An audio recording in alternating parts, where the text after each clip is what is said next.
Good morning, Dubai. Welcome back to the Lovin Dubai show. Our top story today, the UAE has announced 50% off for unpaid COVID fines. We'll also be talking about free meals for delivery drivers throughout the holy month of Ramadan. A plane landed on the Burj Al Arab helipad last night without a runway. And a huge congratulations are in order for Lindsay Lohan, who is expecting a baby. So exciting! And then later on in the show, we're going back to MS Talks 2.0, Let's Discuss Facts, a series brought to you by Novartis. And today we're discussing chasing a cure for multiple sclerosis using stem cells. But before we get into all of that, quick question for you and a very quick question. Pour toi. Moi? Yeah, oui. Pourquoi? Pourquoi? Parce que a lot of people come to Dubai. We have a lot of new people watching the show every single day. We appreciate you. We love you. And whether or not you've been living in Dubai for 1 year, 5 years, 10 years, 20 years, or your whole life, everyone has a different idea of what makes Dubai great, what makes Dubai beautiful, and where they would like to live. So the question to you on this morning. Yes. If money was no object, where in Dubai would you like to live? Ooh, if money was no object. Money was no object. At all. Flash in the cash. You're like, hey, real estate guys, I have a lot of money to burn. For one night only. No, for actual live. It's not a hotel. It's so therefore we need reasons to back it up as well. Okay. If money was no object. Okay, so I have 3 locations in mind. Do I have to just like cut it down to one? I'm just gonna say all 3. So one will be a downtown penthouse. One has to be a Blue Waters Island penthouse, and one has to be a nice, luxurious villa on the Palm. Now, maybe I would go for the Blue Waters penthouse only because of like beach access, which Blue Waters has. Which Palm has also. Downtown penthouse, by the way, do you want to look at the Burj Khalifa or do you want to be inside the Burj Khalifa? No, not. I want to look at the Burj Khalifa. Yeah. What about you? Tell me about you. Someone's saying downtown, someone's saying the Palm, someone's saying Dubai is overrated. Who said that? Disagree. Okay. 2 places. Main one, actually, let's just go for number 1, where I would like to live 100% without a shadow of a doubt on Kite Beach. Next to High Joint, you genius! next and to Salt. And Salt. And, you know, there's some like unreal modern villas just sitting there. Like, just on the street, as though they're just normal houses. But when you really look at them, you're like, there's a lot of money that's gone into that house. Oh, yes. And they're right in front of the public beach space. That's basically yours. It's not always that busy. And then you have a running track, you have the sunset, you have the Burj Al Arab, and then you have so much great food stuff. It would just be like, it's like Miami, but better. I want to be your neighbor. I changed where I want to stay. I'm staying right next to you on Kite Beach because you said they have a whole bunch of villas just there, no, just that's sitting why there. I asked you first. No. That's why I asked I'm you changing first. it. You're going to a penthouse in Blue Waters. That's really cool. It's very modern. I'm staying right next to you on Kite Beach. We're going to be neighbors. Second choice, Al Barari. Only because the villas are insane. When I get married, you can have like my bachelorette party. Yeah, I'll host it. Yeah, and then you'll be go right home next to each other. You'll go home to your house, which is at least 5 kilometers distance from mine. Any other? Where would you like to live? I think Al Barari. I was thinking that it definitely would be a popular one. But I love the penthouse idea too. Like floor to ceiling windows, 3 floors, why not? Table tennis table, big screen TV, gym in your apartment. I don't know if these are things, but a duplex penthouse. A triplex, let's dream big. And then you're looking at the Burj, you have an outdoor. Do you ever look at skyrise buildings and you see really high up, someone's got like trees on your balcony and you're thinking they know how to live. They have a garden on their balcony that's really high up. Like, that's going to be awesome. I've never seen that. I've never looked that high up to see a garden in the balcony. You're always just looking at like the greenery that people have on their balconies. I'm like, that's beautiful. They're mature people. But I feel their trees are mature. They're mature because they can keep plants alive. It's just, that's living. That's so true. If you can keep plants alive, you're doing a lot of things right in your life. But I feel like Al Barari is such a good idea, like farm, nature, animals, big villa, good food options. Yeah, big villa. Okay, I want to do Al Barari now. If you're just joining the show, we were asking if money was no object, where would you like to live in Dubai? And we got Blue Waters, we got downtown, we got a lot of people saying the Palm and The Palm. The Palm. But should we give a quick shout out to everyone watching? Sure. Okay, I'll give the names, you give the shout outs. No, Simran, I'm going to give you the names, you're going to give the shout outs. Yeah, I'm going to say hi to Misty for Strain, who always joins in, and she said, or he said the Palm. Misty for Rain? Misty for Strain. Misty for Strain. Good morning. Hearts Can to you explain your name, please, Misty for Strain? Is this like a weather-related Instagram handle, or it must be Misty Rain? I think it's quite... Okay, I'm going to give the names. You go to Amu Yum Yum says, good morning, guys. Amu Yum Yum, you know what you're making me think of with your name? Simran, right before the show, showed us the nicest cheese maniquiche she's ever had in Dubai. Oh my days. Oh my God. It's down in Satwa. It was like cheesy and garlic and everything, and your name reminded me of that, and now I'm hungry. So good, from Al Mala, the cheesiest, yummiest maniquiche. Okay, Ashwini just joined. Ashwini, good morning to you. Thank you so much for joining in. We appreciate you every single morning. We would love to see you saying hi back to us so we know that you're here with us. Someone's saying our voice is coming in low. That must be an McGinney says, love your show. Love your show. McGinney. Should we start the show? Nah. Why not? Before we start the show, let's have a quick check if our Instagram mics are working. That's all right. Let's jump into our top show. The UAE our top story. The UAE has announced 50% off on unpaid COVID fines. So although it's been forever and a day, thankfully, since we've been wearing masks, since we've been applying hand sanitizer like it was running out of business, like it was perfume, and we've been wearing gloves, getting our groceries when it wasn't cold, but people are still talking about the unprecedented times of COVID-19. So the number of rules in the UAE residents had to follow was a lot, and there were rules about how many people could sit in a car, stand in an elevator, can go outside to a shop and more, and masks were just the worst. And wearing them during the summer months was unbearable, and the PCR tests that Abu Dhabi residents had to endure every week or so. Basically, it was a tough period, and no one was wishing to relive it, or no one is wishing for it right now.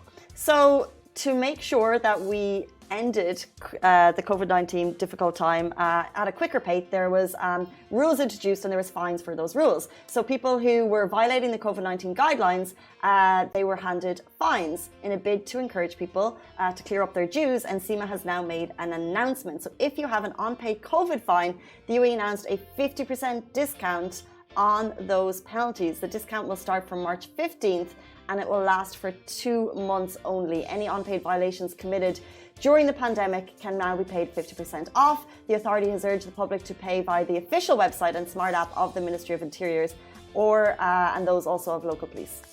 And this is such a brilliant piece of information to wake up to this morning, because it starts from today, and 50% off all the COVID-19 violations. That means like if you got a 3,000 dirham fine for not wearing your mask properly in a mall or in public spaces, now you have 50% off that.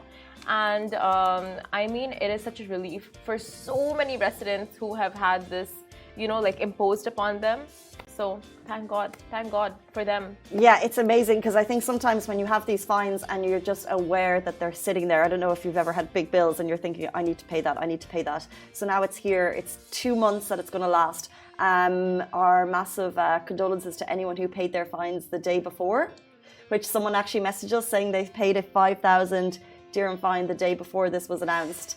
However, to everyone else who hasn't paid your fines, you can get a nice 50% discount. So we would urge you to go and pay them, because after this amnesty is gone, a 50% amnesty, then it's going to be right back up to that original price. So do get out and pay them ASAP, and just make sure you're doing it via the official channels. Exactly, and spread the word to your friends and family and anyone who you know has been fined during COVID times for not following or violating COVID precautions. Our next story is a restaurant in Dubai is giving out free meals to delivery drivers throughout the month of Ramadan.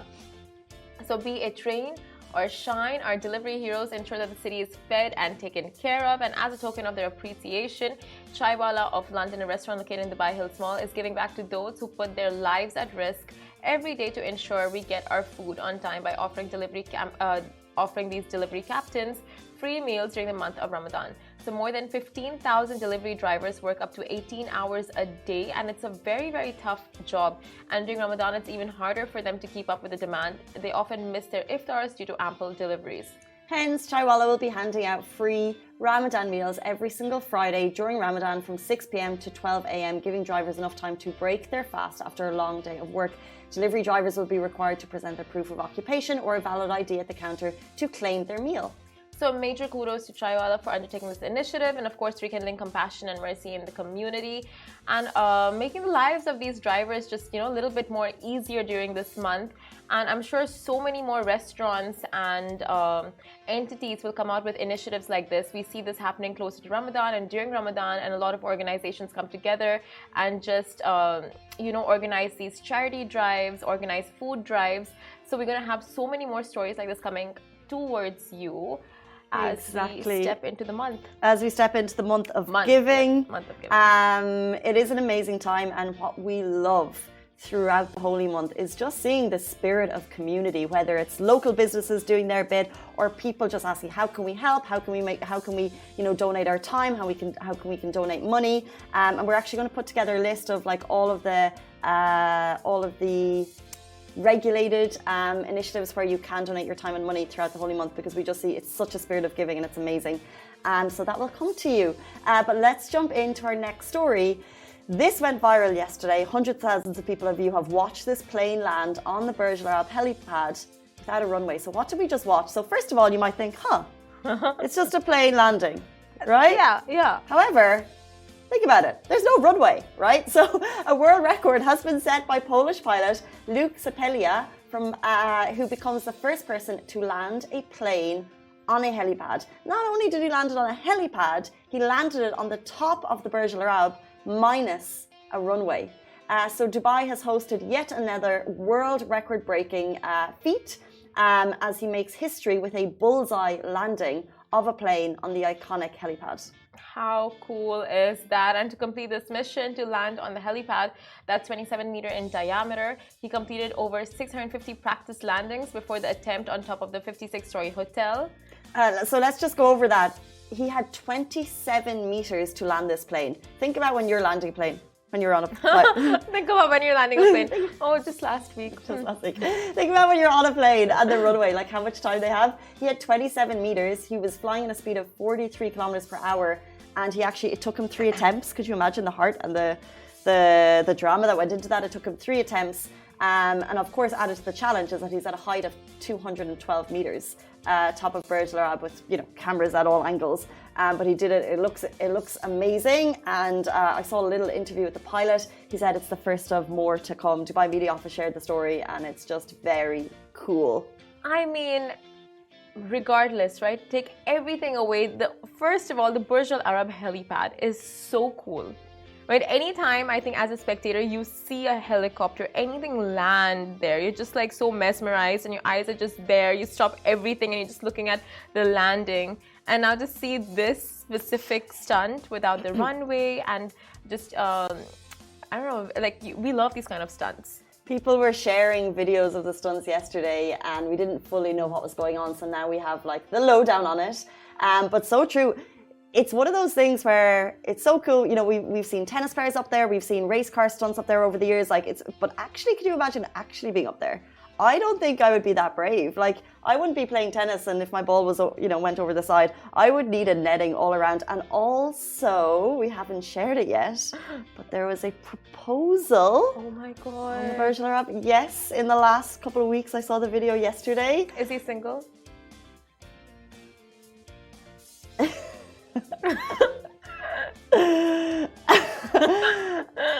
I'm guessing no. After that proposal. A proposal on the Burj Al Arab. So first you have stunts, then you have love. How cute. I'm assuming it was a big fat yes. I'm sure. Even if it was a no, it would be a yes. Exactly. Yes. The identities of the people have not been revealed, but we've just seen the footage. And not only, it wasn't just like you go up and you put a dinner table. This is the Burj Al Arab helipad we're talking about. So they went all out with lights, with music, wow. With it was a massive, display of red, everything. It was just phenomenal. That's amazing. Yeah, how else would you do it in Dubai? Like, there's just no other way. There's just no other way. But imagine There's playing no tennis. other way. Honestly, but imagine other playing way. a sport up there. How? It's like, like I got it, and then you don't got it. You need to be a sure-footed human to attempt that. So Simran and I will stay firmly on the ground and look up and watch and marvel at everyone else talented. But let's jump into our next story. We have some very exciting news for you all today. So Lindsay Lohan is expecting a baby. Oh, babies. So Lindsay Lohan is going to be a mom, and the actress and her Kuwaiti husband Badr Shamas are expecting their first baby together, and they're literally over the moon about it. And Lindsay shared the news on her Instagram page with a cute picture of a white baby grow, like like a white baby top dress, a onesie that read "coming soon." And the 36-year-old star and Shamas tied the knot last year after getting engaged in 2021, and they've been together since 2019 and currently reside in Dubai, where Shamas works in finance. Lots of famous faces have already sent their well wishes and greetings to the happy couple, including none other than Karen Wazan and Amanda Seyfried. We cannot wait to see what the future holds for Lindsay and her growing family. She's already given us a glimpse of married life on her podcast, The Lowdown with Lindsay Lohan. She's revealed that Middle Eastern dishes cooked by Shamas' family are her happy place foods, and yeah, we get it. And now moving to Dubai taught her to prioritize herself. So a huge congratulations to Lindsay and Badr on this exciting news, and we're sure they'll make wonderful, wonderful parents. And if you ever want a babysitter, just hit us up. Simran and I are now getting accommodation on Blue Waters and front of Kite Beach and the Palm and downtown. So like wherever you are, Lindsay, we're going to be nearby. Exactly. Wherever you are, we will find you. We'll come live next to you. We will come. Happy to do the babysitting. No problem. Would you be a good babysitter? Of course. I'm sure. Do you babysit for your friends? I don't have friends who have kids yet. But I so would. And I think I have. Oh, yes, I've babysat my nephews. That was great. What age were they? So one is 5 and one is 9. It's that's a good age. Yeah, I'm talking babies. Like really young, small, tiny babies. 1-2-year-olds, are you going to take on that responsibility? We can't really mess around with too much, no. Maybe like 2 years old. With too much. Teach them stuff. Like Richie's kid, when I took him out, I taught him so many amazing, enlightening facts and knowledge about life, like how to say boo and how to irritate his dad. And you taught Richie's kid to say boo in what capacity? Like boo or hey boo? Hey boo. Oh no.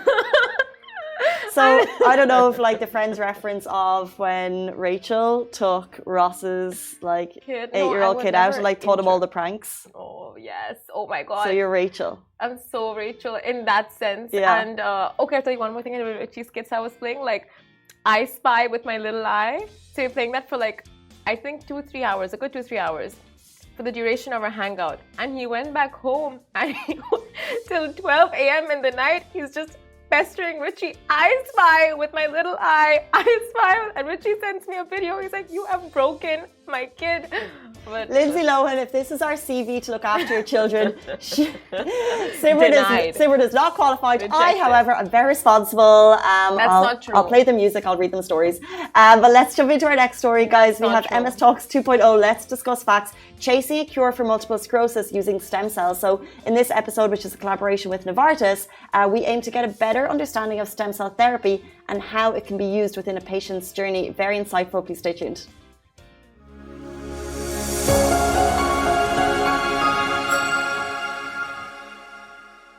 This is MS Talks 2.0, Let's Discuss Facts, a series brought to you by Novartis.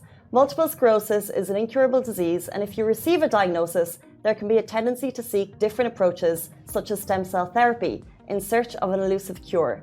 In this episode, we're here to talk more about chasing a cure for MS to get a greater understanding of stem cell therapy and how it can be used within a patient's journey. Today we're joined by Dr. Muna Thakri, consultant neurologist and head of neurology at Al Zahra Hospital and board member of Emirates Neurology Society, and Monal Harbi, MS patient advocate, member of the National MS Society and transformational and personal growth coach. Welcome to the show. Thank you for having us. Thank you so much for your time. Doctor, can you please explain to us what exactly is a stem cell and where can it be found on the body? Okay, so let's start with the very basic. Okay, so stem cells are undifferentiated cells. Okay, these are immature cells and they are mostly in the bone marrow, but they can be found in other parts of the body as well, like the brain, like the adipose tissue, like the cartilage, and other parts of the body. So these cells, what they have this ability to differentiate into other cells. Okay, so different specialized cells as per the need of the body. Can you explain to us what actually is stem cell therapy? Yes. So stem cell therapy started when, long time back, about 20 years back. And stem cell therapy, especially with multiple sclerosis, came when these people were trying stem cell therapy for, blood cancers. Okay, and what they found that these patients with blood cancers, when they had autoimmune diseases, when they gave this stem cell therapy, they actually got better regarding their autoimmune diseases. And from then it has started, and we've been having a lot of studies and trials on this stem cell therapy. So what do you actually do with stem cell therapy? So let me just go through the steps. Okay, so what we do is the first step is to find the correct patient who is for the study. And let me start with the disclaimer that this stem cell therapy is not FDA approved yet, because we are still in the process of getting the finer and finer best treatment protocols for this type of therapy. Though in the phase 2 trials, we did find a very good results, okay, but it's not 100% results. So we are still fine tuning it because there have been side effects and there have been mortalities with it as well. So what do you do with stem cell therapy? So what we do is first, the patient has an injection to mobilize the stem cells. And these stem cells are lying in the bone marrow and the other parts of the body. So they are mobilized into the bloodstream. And then the blood is withdrawn. So what you do, you have a pool of blood which is rich in stem cells. And then what they do is they do something called leukapheresis. So they'll remove the white blood cells, okay, and then they'll cryofreeze it. Okay, so they can be used later on. And then what happens to the patient is he receives high dose chemotherapy. Okay, so this is to ablate the bone marrow completely of all the cells. So these cells which are there, which are attacking the brain, these cells are killed completely. Okay, and then what you do is you put these cells which you have removed back into the system.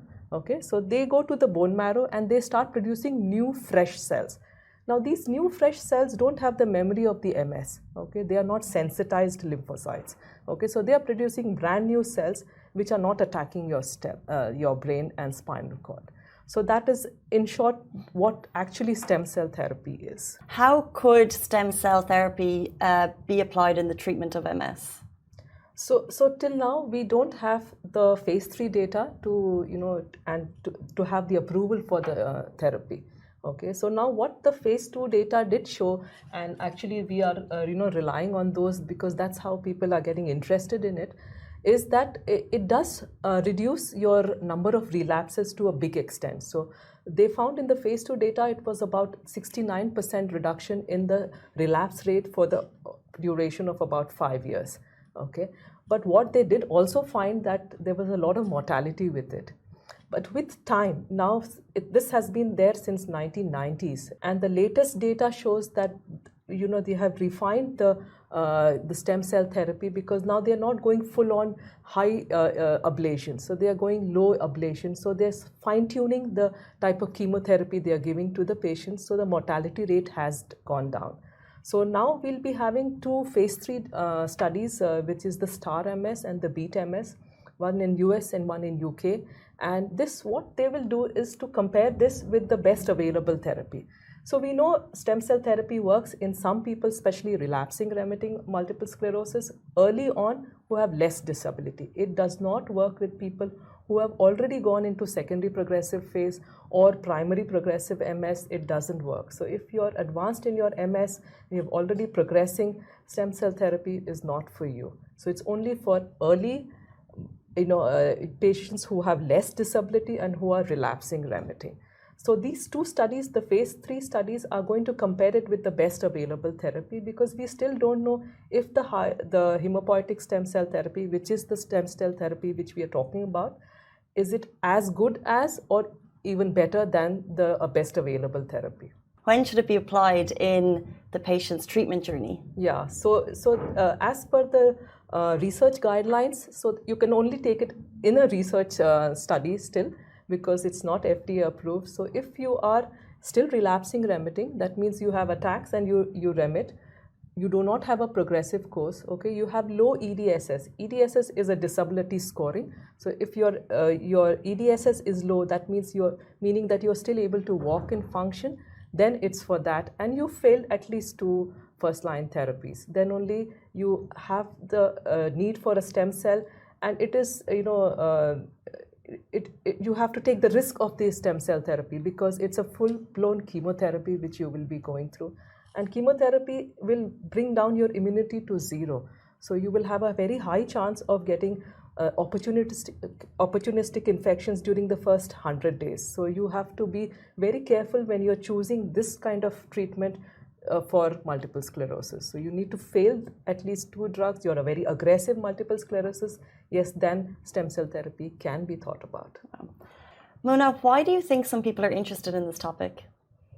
I think for us as MS patients, we're out of desperation. We always seek for new solutions, for new treatments. And what Dr. Mona mentioned, it was very interesting. So if I can ask her a question like, is there types of stem cells therapy, and how many types are there? Oh yes, sure. Because, you'll see a lot of centers grooming around all over the world saying we are doing stem cell therapy, but not all stem cell therapy is actually stem cell therapy. Okay. The types of stem cell therapy and what we are actually researching is hematopoietic stem cell transplantation. That means you take out your blood, you purify it and put it back after you've done the chemotherapy. That is autologous hematopoietic stem cell transplantation. The other types of stem cell transplantations or therapies are mesenchymal stem cell therapy, very promising, but it is still in the very early stages, and that is more for repair, which we are actually looking forward. Anybody wants to have a repair, get better. Okay, so but these are still in the very early stages. Then you have the embryonic stem cell therapy, also very early stages. We are still in phase 1 and phase 2, and then we have the neurogenic stem cell therapy, which can make new nerve cells, which is what we want. And then we have something called induced pluripotent cells. So you take out the fat cells, reverse it into a stem cell, and then use it. So these are all very, very exciting new cells, stem cell therapies which are coming, but very, very early in the stage. But I think the future is bright, and we are still learning and refining our methods of stem cell therapy. Still in the experimental phase, but I'm sure we will be having it soon as a therapy for MS, as a guidelines. For what patients, which patients, we will have very thorough guidelines for that, and the centers doing this will have special protocols which are standardized protocols, but at this moment not every center has a standardized protocols, because remember, these therapies can cause mortality because you suppress the immunity to 0, okay, and the mortality has been there, which was about 10% before. Now it is about less than 2%. So we've refined our methods, but there is still a small chance. So till we are very sure of what we are dealing with, how to do it, how's the standard protocol, it is still a therapy of research at this moment. Well, that's an important message, but would you have any other message to share to people who are considering stem cell therapy? I think it's a very promising therapy. Okay, it is still undergoing a fine-tuning, and we still are awaiting the phase 3 data. Once the phase 3 data is there and we have the risk and benefit very clearly laid out, then only I think we should go full on for stem cell therapy. At this moment it is still experimental, but it is still an option on compassionate grounds. If you are not responding to high efficacy medications and you're early on in the disease, then it is still an option under research circumstances. Very interesting. Thank you so much. And Mona, would you like to add anything, any message for people who are considering stem cell therapy? I would thank Dr. Mona for this interesting information, actually. And since I'm I'm a patient with MS for a long time, and the type that she mentioned, the relapsing remitted MS, I would tell them to go back to their doctors and neurologists just to avoid the disappointment or symptoms coming back, because everything with MS patients affect their way of life and their way of thinking. So I would definitely send a message to all of them to go back to their neurologist and get all their facts straight. Interesting. Thank you so much. Two amazing women sharing their expertise on the subject. That was MS Talks 2.0. Let's discuss facts.